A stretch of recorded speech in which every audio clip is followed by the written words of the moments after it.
क्या राम ने सीता को छोड़ दिया था? जानिए सच। 2 वर्ष रावण के पास रहने के कारण सीता के प्रति समाज के एक वर्ग में संदेह उत्पन्न हो चला था। लोगों को विश्वास नहीं हुआ कि मां सीता पहले की तरह ही पवित्र और सती है। भारतीय समाज में सीता को परम पवित्र और आदर्श नारी का दर्जा प्राप्त है। लेकिन समाज में ये धारणा भी प्रचलित है कि माता सीता को भगवान राम ने समाज द्वारा सवाल उठाए जाने पर अपनी प्रतिष्ठा बचाने के लिए छोड़ दिया था। राम पर यह आरोप कहाँ तक उचित है? क्या सचमुच राम ने सीता को छोड़ दिया था या नहीं? आओ इसकी पड़ताल करते हैं और आपको सच बताते हैं।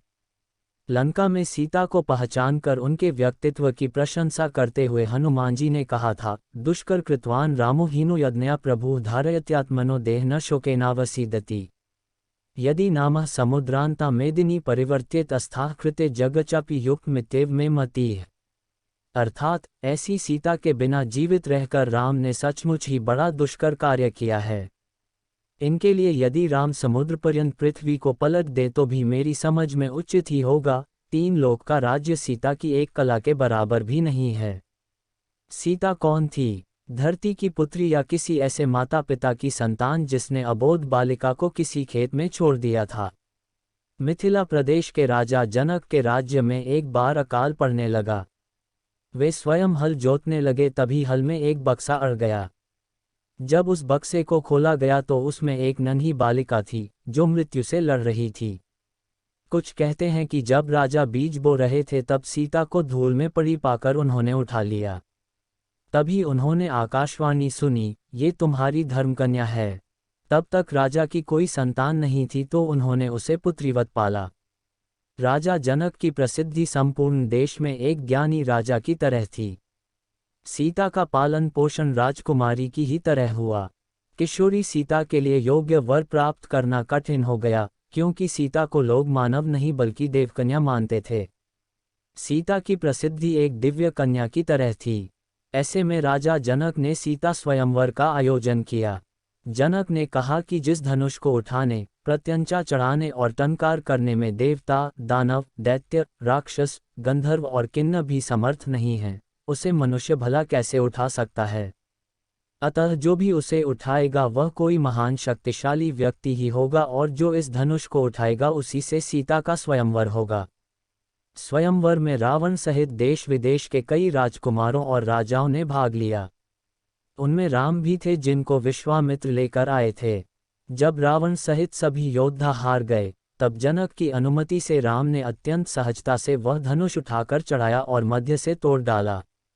धनुष की टंकार सुनकर राम, लक्ष्मण, विश्वामित्र और जनक के अतिरिक्त शेष समस्त उपस्थित गण तत्काल बेहोश हो गए और इस तरह सीता ने राम के गले में वरमाला डाल दी। यहीं से सीता का संघर्ष शुरू होता है। कालांतर में कैकेयी के दशरथ से वर मांग लेने पर सीता और लक्ष्मण सहित राम 14 वर्ष के वनवास के लिए चले गए। वन में रावण ने सीता का अपहरण कर लिया। फलस्वरूप राम रावण युद्ध हुआ। राम के भाई लक्ष्मण ने रावण की बहन शूर्पणखा की नाक काट दी थी। पंचवटी में लक्ष्मण से अपमानित शूर्पणखा ने अपने भाई रावण से अपनी व्यथा सुनाई और उसके कान भरते कहा, सीता अत्यंत सुंदर है और वह तुम्हारी पत्नी बनने के सर्वथा योग्य है। रावण ने खर और दूषण के साथ दंडकारण्य में पहुंचकर पुष्पक विमान से ही सीता को गुपचुप तरीके से देखा तो वो मुग्ध हो गया।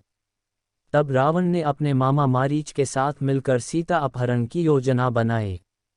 मारीच का सोने के हिरण का रूप धारण करके राम व लक्ष्मण को वन में ले जाने और उनकी अनुपस्थिति में रावण द्वारा सीता का अपहरण करने की योजना थी।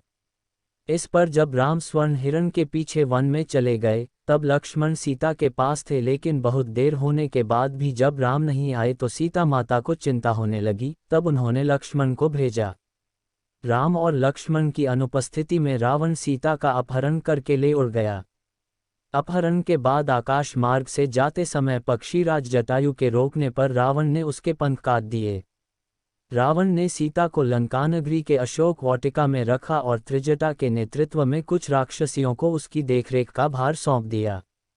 सभी राक्षसनियां सीता माता को डराती रहती थीं और रावण से विवाह करने के लिए उकसाती है।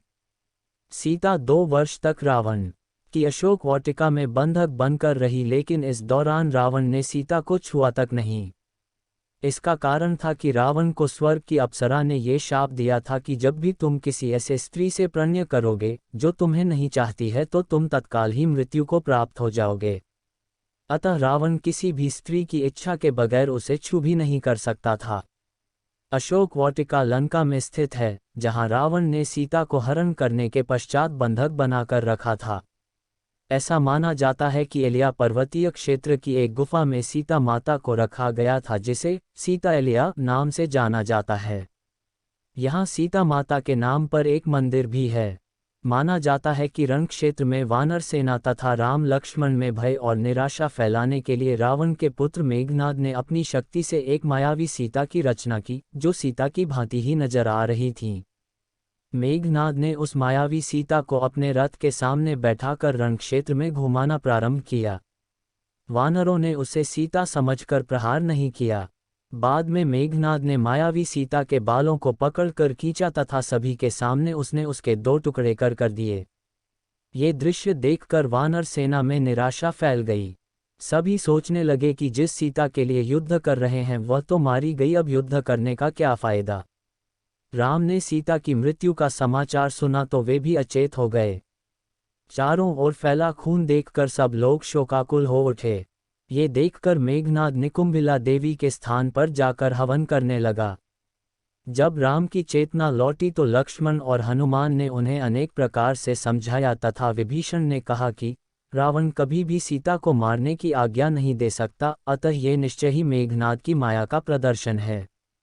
आप निश्चिंत रहिए। बाद में कुछ दिन युद्ध और चला और अंततः रावण मारा गया। आखिर सीता को क्यों देना पड़ी अग्नि परीक्षा। राम जब सीता को रावण के पास से छुड़वाकर अयोध्या ले आए तो उनके राज्याभिषेक के कुछ समय बाद मंत्रियों और दुर्मुख नामक एक गुप्तचर के मुंह से राम ने जाना कि प्रजाजन सीता की पवित्रता के विषय में संदिग्ध है, अतः सीता और राम को लेकर अनेक मनमानी बातें बनाई जा रही हैं। उस वक्त सीता गर्भवती थीं।